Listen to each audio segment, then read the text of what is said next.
जब ये एरर आ जाता जब ये एरर आएगा ना, ये एरर आएगा उस सूरत में जब, क्योंकि देखें आपके पास पता है काम किस तरह हो रहा होगा। आप डालते हो फॉर्म के अंदर डेटा, यूज़र से इनपुट लेते हो ना, फॉर्म फिल किया, जैसे ही आप फॉर्म को फिल करवाओगे यूज़र से, यूज़र सबमिट पे क्लिक करेगा तो उसका डेटा जाएगा सर्वर पे और डेटाबेस में चले जाएगा। ठीक है, अब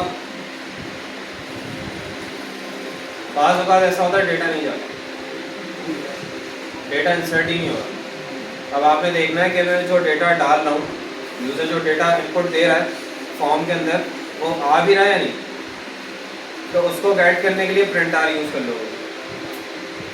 ठीक है, सर्वर से आप मंगवा सकते हो उस डेटा को प्रिंट आर करके, सुपर ग्लोबल वेरिएबल यूज़ करके, वो मैं बताऊँगा आगे। इन केस डेटा चला गया डेटाबेस, अब डेटाबेस से फैच करवाने की बारी आ रही।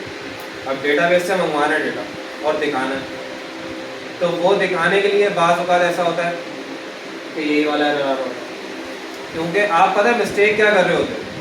अभी आपके पास ये जो एरे आ रही है, इस एरे के अंदर आपको पता है कि 0 कॉल करूँगा तो क्या आएगा, एप्पल। 1 कॉल करूँगा तो बनाना। आपको ये सब पता है कि मैं ये वाला इंडेक्स नंबर कॉल करूँगा तो ये इस स्पेसिफिक एलिमेंट के लिए, ये बात मालूम है आपको। आप पता है क्या करते हो, ये एरर जनरेट करने की वजह क्या होती है, ये वाली की का नाम गलत दे देते हो। जब इस की का नाम गलत दोगे तो क्या कहेगा, अनडिफाइंड एरे की, मतलब जो आप की कॉल कर रहे हैं वो वाली की है ही नहीं यहाँ पे, तो इसीलिए कहेगा अनडिफाइंड। तो फिर आपको क्या करना होता है, अब आपको तो याद ही नहीं आ रहा मैंने की कौन सी रखी थी, क्योंकि याद वैसे तो हो जाता है, हम देख लेते हैं, उसको देखने का तरीका है प्रिंट आर किए बगैर। वो क्या तरीका है, आप जिस फॉर्म के अंदर से वैल्यू ले रहे होते हो यूज़र की, उसके अंदर आपका एट्रीब्यूट होता है नेम का, वहाँ आपकी की लिखी हुई होती है, वो आप खुद डिफाइन करते हो, तो आप वो खुद डिफाइन करने के बाद भूल जाते हो, क्योंकि स्टार्टिंग में जब आप नए नए होते हो ना तो आपको पता नहीं होता कि डेटा आ कहाँ से रहा और जा कहाँ रहा। जब फैच करवाना है तो कौन सी की कॉल करवानी है, जब इंसर्ट करवाना है तो कौन सी वाली की को कॉल करवाना है। तो बस ये इस चीज़ में आप डिस्टर्ब हो जाते हो, थोड़ा सा होता है ना कि इंसान का माइंड अजीब सा हो जाता है कि यार किसको कॉल कराऊँ, तो वो कन्फ्यूज़न हो जाती है। तो इस वजह से फिर आप प्रिंट आर करते हो। अगर जिसको पता होता है तो वो डेटाबेस पे जाके की देख लेता है वहाँ की, कि डेटाबेस में कॉलम्स के नाम क्या है, और फॉर्म के अंदर अगर वो कुछ गड़बड़ कर रहा है तो फॉर्म के अंदर वो इनपुट्स पढ़ लेता है। ठीक है, और अगर ये दोनों चीज़ें इसको नहीं आती, अगर वो भूल गया तो वो क्या करे, प्रिंट आर करेगा। प्रिंट आर करके एरे प्रिंट करवाएगा, तमाम एरे इस तरीके से उसको शो करवा दी जाएगी। अब वो देख सकता है कि यार जो मैं की कॉल कर रहा था वो सही थी या गलत थी। गलत थी जाहिर सी बात है, जब भी तो एरर दे रहा था, तो फिर आप की का नाम देख के और वही वाली की आप इंसर्ट करोगे, आपके पास डेटा आ जाएगा। तो प्रिंट आर इस पर्पज़ के लिए बहुत ज़्यादा यूज है। ठीक है, समझ में आई बात।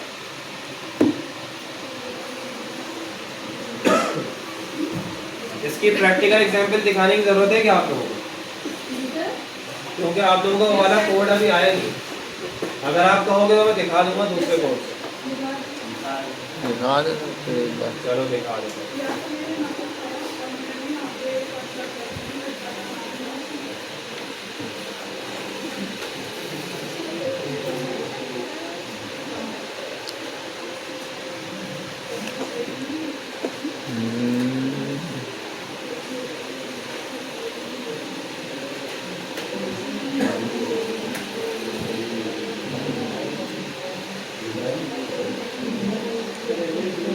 एरे की नेम, क्या लिखा हुआ है, वार्निंग अनडिफाइंड एरे की नेम, ईमेल पासवर्ड। ये जो तमाम एरे की मैंने डिक्लेयर की हुई है, जहाँ पे मैंने कॉल करवाई है, तमाम एरे की मैं गलत कॉल करा।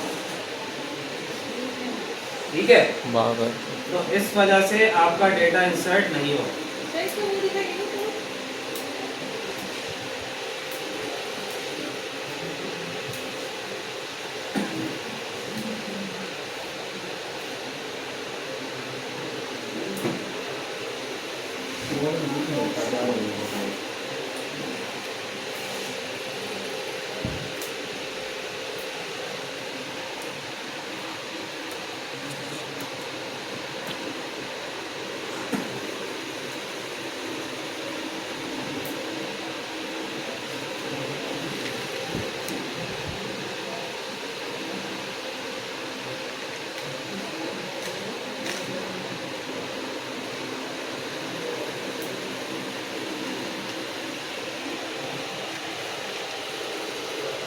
ये वाले डेटा को कह रहा है,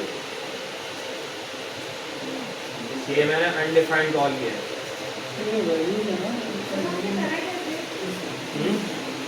वो अभी मैं समझाऊंगा तो आपको समझ में नहीं आएगा।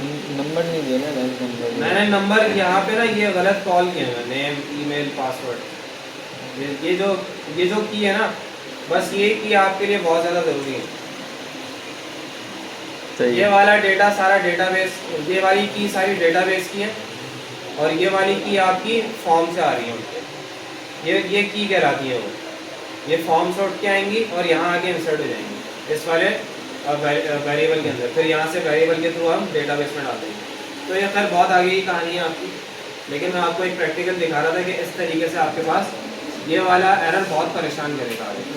ठीक है, तो उससे डरने की जरूरत नहीं है। जब भी अगर कोई एरे की आप गलत डाल दो तो आप प्रिंट आर करके देख लो, प्रिंट आर करोगे आपको समझ आ जाएगा। प्रिंट आर, ठीक है। अच्छा वापस आए थे अपने टॉपिक की तरफ।